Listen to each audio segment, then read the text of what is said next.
انا کی مکاری پہ بات ہو رہی تھی کہ وہ ہر وقت بدل رہی مادی چیزوں سے چمٹتی ہے، جبکہ صوفی اس بدلتے سائے کے پیچھے نہ بدلنے والے جسم مستقل حقیقت سے خود کو جوڑتا ہے۔ رومی کہتے ہیں احمق مت بنو، سوچو تم دریا میں بہہ گئے ہو اور ان تنکوں شاخوں شاپروں کو پکڑ کر سنبھالنے کی کوشش کر رہے ہو جو تمہاری ہی طرح پہلے سے بہے جا رہے ہیں، جن کا کوئی مستقر نہیں۔ تمہیں ڈوبنے سے تو وہی چیز بچائے گی کہ جو ٹھہری ہو، کوئی چٹان جو خود اپنی جگہ بدل نہ رہی ہو۔ اس ہر دم بدلتی روپوں فارمز کی دنیا میں ہستی وہ واحد چیز ہے۔ اس دنیا میں غیر مستقل کو جی مگر خود کو مستقل سے جوڑے رکھ۔ کیا یہ سمجھداری ہے کہ زمین میں تو گھاس پھوس بنے، جس زمین میں تو خوشبودار پھول ہو سکتا ہے، جہاں تو شاندار پھلدار پودا بن سکتا ہے؟ خاک کیا چیز ہے کہ جس کو تو اتنی اہمیت دے بیٹھا ہے اور دنیا کی ہوا و ہوس کے پیچھے پاگل ہو چکا ہے؟ ہاں، جو پھول بنتا ہے وہ بھی زمین ہی سے اگتا ہے، مگر خود میں اتنی سمجھ پیدا کر لیتا ہے کہ کمل کی طرح کیچڑ میں سے نکلنے کے باوجود کیچڑ سے اوپر اٹھ جاتا ہے۔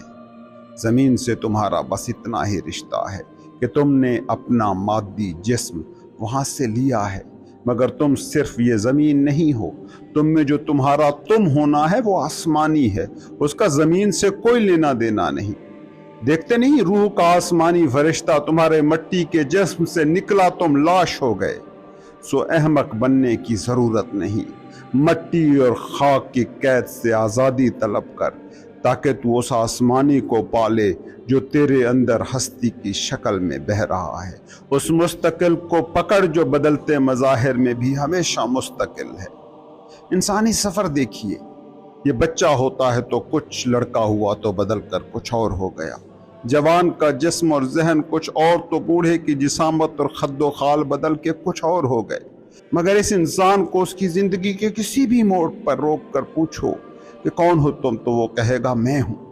یہ مستقل میں ہوں یقیناً مٹی سے کوئی سروکار نہیں رکھتا، کیونکہ ایسا ہوتا تو پھر کون سا میں ہوا، بچے کی حالت والا، جوان یا بوڑھے کی حالت والا؟ اس کے بعد رومی ہاروت و ماروت کا قصہ سناتے ہیں۔ دو فرشتے تھے ہاروت و ماروت، وہ لوگوں کو اسم اعظم سکھایا کرتے تھے، جادوئی طاقتیں دیا کرتے تھے۔ ایک عورت ان کے پاس یہ اسم اعظم سیکھنے آئی تو اس عورت پر ان کی نیت پھسل گئی۔ انہوں نے اس سے بدکاری کرنا چاہی تو عورت نے شرط لگائی اگر وہ اسے اسم اعظم سکھا دیں تو وہ اس کے جسم کے مالک۔ انہوں نے اس عورت کو اسم اعظم سکھایا اور اس سے برائی کر لی۔ اس کی سزا کے طور پر ہاروت و ماروت کو ایک کنویں میں ابد تک الٹا لٹکا دیا گیا۔ دوسری طرف اس عورت نے اس اسم اعظم کا استعمال کیا اور زہرا ستارہ بن کر آسمان میں زرد رنگ کا وجود پہن لیا۔ زردی اصل میں کمزوری، ضعف اور بے چارگی کا استعارہ ہے۔ بدکار عورت کے گناہ کی سزا زہرا بن جانا تھا، اسے مسخ کر کے بے عزت کر کے ستارہ بنا دیا گیا۔ یہ اگر ذلت ہے تو سوچ تیری حالت کیا ہے، تو کہ جو خاک کو خود مان کے بیٹھا ہوا ہے۔ یہ ہے اصل میں انسانی شرف سے گرنا، صرف انا رہ جانا ہے اصل ذلت، صرف مٹی کا جسم اور خیال کا ذہن ہو جانا ہے ہزیمت۔ تو خاک و آب سے بنی چیزوں کی محبت میں گرفتار ہو کر اس عظمت کو بھول بیٹھا ہے جو تیرے اندر ہستی کی شکل میں موجود ہے۔ تیرے اندر اس ہستی کی روح پھونکی گئی ہے جو تمہیں ہر وقت آسمانوں کی طرف، رفتوں کی جانب بلاتی رہتی ہے، مگر اس کی تو نہیں سنتا، لیکن پانی اور مٹی کی کمتر دنیا کے پیچھے پاگلوں کی طرح بھاگتا ہے۔ تو مسخ ہے، اسی وجہ سے مسخ ہے کہ مٹی اور پانی یعنی مادی دنیا کا اسیر ہو گیا۔ کبھی تو اپنے مقام سے آگاہ تو ہو کہ تو وہ ہے جس جیسا ہونا فرشتوں کی دعا تھا، تو وہ ہے کہ جس کے سامنے فرشتوں کو سجدہ کرنے کا حکم ملا، تو وہ ہے کہ جس کو سجدہ نہ کرنے کے جرم میں عزازیل کو شیطان ہونے کا کرب سہنا پڑا۔ تیرے اندر موجود روح تجھے ہر وقت یہ یاد دلاتی رہتی ہے کہ دیکھ، تو زمین پر صحیح، مادی دنیا کا حصہ صحیح، مگر تجھ میں زمین سے اوپر اٹھنے کی صلاحیت موجود ہے۔ تو کیچڑ میں ہے مگر تجھ میں کمل کا پھول بننے کی صلاحیت موجود ہے۔ رومی فرماتے ہیں اس بدکار عورت کو جو سزا ملی کہ اسے زرد ستارہ بنا دیا گیا، اس سے بڑی سزا اس انسان کے لیے ہے جو آب و گل کو خود مان کے بیٹھ گیا۔ وہ سزا کے مقابلے میں کچھ بھی نہیں کہ اس کی سزا بھی آسمانی تھی، اور تیرے اندر آسمانی حق ہونے کے باوجود بھی تو زمین کی اسیری کا مبتلا ہے۔ ایک بات کو سمجھیں کہ ایک شخص غریب ہو اور غربت میں ہو تو اس کی زندگی کو غربت زیادہ تکلیف دہ نہیں کرتی، مگر ایک شخص دولت مند اور خوشحال رہا ہو اور پھر وہ غربت کا شکار ہو جائے تو یہ غربت بڑی ذہنی اذیت ہوتی ہے۔ یہ انسان کا المیہ ہے کہ اس میں ایک روحانی پوائنٹ موجود ہے جو آسمانی ہے، جس کا زمین سے خاک سے کوئی لینا دینا نہیں۔ اس لیے انسان کچھ بھی کرتا ہے اس کے اندر بے چینی کبھی ختم نہیں ہوتی۔ تم اپنے آپ کو، اپنے ارد گرد کو، اپنی دنیا کو غور سے دیکھو۔ اگر تمہارا مسئلہ وسائل کی کمی سے حل ہونے والا تھا تو پچھلے 300-400 سالوں میں تم نے ہر قسم کے وسائل سے دنیا کو بھر لیا ہے۔ تمہارا مسئلہ غذا کی کمی ہوتا تو تم نے اصولی طور پر اتنی غذا پیدا کرنے کی صلاحیت حاصل کر لی ہے کہ کوئی بھی دنیا میں بھوکا نہ مرے۔ تحفظ تمہارا مسئلہ ہوتا تو ہر قسم کا اسلحہ اس مسئلے کو حل کر چکا ہوتا، مگر واقعہ کیا ہوا کہ یہ سب چیزیں بڑھنے سے تمہارے اندر بے چینی اور بڑھ گئی۔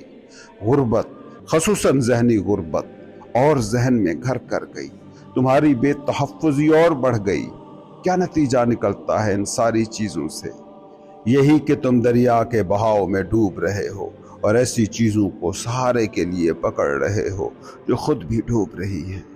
جب تک کوئی مستقل نہ پکڑو گے، جب تک خود میں موجود اس مستقل میں ہوں کو نہ سنبھالو گے جو تم میں آسمان کی نمائندہ ہے، جب تک کیچڑ میں اگے کنول کے پودے میں آسمانی کنول کا پھول نہیں کوجو گے، مسئلے یوں ہی رہیں گے۔ اور اگر تمہارے وسائل یہی زمینی رہے تو یقین مانو یہ بے چینیاں، یہ تشنگیاں، یہ بی پی، یہ دل کے دورے اور بڑھیں گے۔ تم نے بطور جسم اور ذہن یعنی بطور انا بہت حوصلے کیے ہیں۔ تو نے آسمان فتح کرنے کی کوششیں کی ہیں، پانیوں میں مچھلیوں کی طرح تیرنا سیکھا ہے۔ تم نے رسل و رسائل، کمیونیکیشن کے انوکھے رستے کھوجے، مگر اس آدمی کو جاننے سے محروم رہے جس کے سامنے فرشتے جھکے تھے۔ تو کیوں نہیں سوچتا کہ تو اس آدم کی اولاد ہے جس کو سجدہ نہ کر کے فرشتوں کا سردار جن شیطان بن گیا؟ اس آدم میں لائق سجدہ وہ مٹی، وہ پانی نہیں کہ جیسے اس کا ڈھانچہ ترشا، اس میں لائق سجدہ تو بس ایک ہی چیز تھی، اس ہستی کی پھونکی گئی روح جو مستقل ہے۔ تو اگر آب و گل کی پوجا کو عزت مان رہا ہے تو عزت نہیں، یہ ذلت ہے۔ اور کب تک تو اس ذلت کو عزت کہہ کر اس کو حاصل کرنے کی دوڑ میں رہے گا؟ چیزوں اور کثرت کے پیچھے بھاگتے اس انسان کا المیہ سوچو۔ سب کچھ حاصل ہونے کے بعد بھی آج انسان سب سے دکھی حالت میں ہے۔ کب تک سکندر کی طرح یہ خام خیالی پالو گے کہ میں دنیا کو فتح کر لوں گا اور اس دنیا سے وہ کھائی بھر لوں گا جو میرے اندر ہے؟ یاد رکھنا، تمہارے اندر کی یہ کھائی بس اسی سے بھرے گی جس کی روح تم میں پھونکی گئی تھی۔ باقی اس کو کسی بھی چیز سے بھرنے کی تم کوشش کر لو، کبھی بھر نہ سکو گے۔ آج تک کوئی نہیں بھر پایا، کبھی کوئی نہیں بھر سکے گا۔ تو خود کو خاک و آب سے لبالب بھر بھی لے تو اس کی اتنی بھی اوقات نہیں جتنی اندھیرے کی اوقات کے وہ ایک چراغ کو سہ لے۔ ساری بھی زمین برف سے ڈھک جائے تو سورج کی بس ایک نظر کافی ہے اسے پگھلانے کے لیے۔ تو اس برف پر نظر رکھ کر احمق نہ بن، بجا برف سامنے ہے، ٹھوس حقیقت کے طور پر سامنے ہے، تیرے حواس کی پکڑ میں ہے، اس کی ٹھنڈک تجھے کپ کپاتی ہے، مگر سورج کی نظر تیری پکڑ میں چاہے نہ بھی آئے، ہاتھ تیرے اسے چھو چاہے نہ سکیں، حواس کی زد میں چاہے وہ نہ آئے، مگر وہ ایک نظر کافی ہے اس سارے ڈیلیوژن، اس سارے دھوکے، اس سارے سراب کو مٹانے کے لیے۔ دنیا کی تیری حقیقتیں، تیرے مال و اسباب تجھے جتنا بھرما رہے ہیں، سراب زدہ کر رہے ہیں، دھوکے میں ڈال رہے ہیں، مگر حقیقت کے سورج کی ایک نظر کافی ہوتی ہے اس سارے سراب کو توڑنے کے لیے۔ رومی پھر کہتے ہیں کہ خدا چاہے تو سارے گناہگار دغا باز پل بھر میں مٹا دے،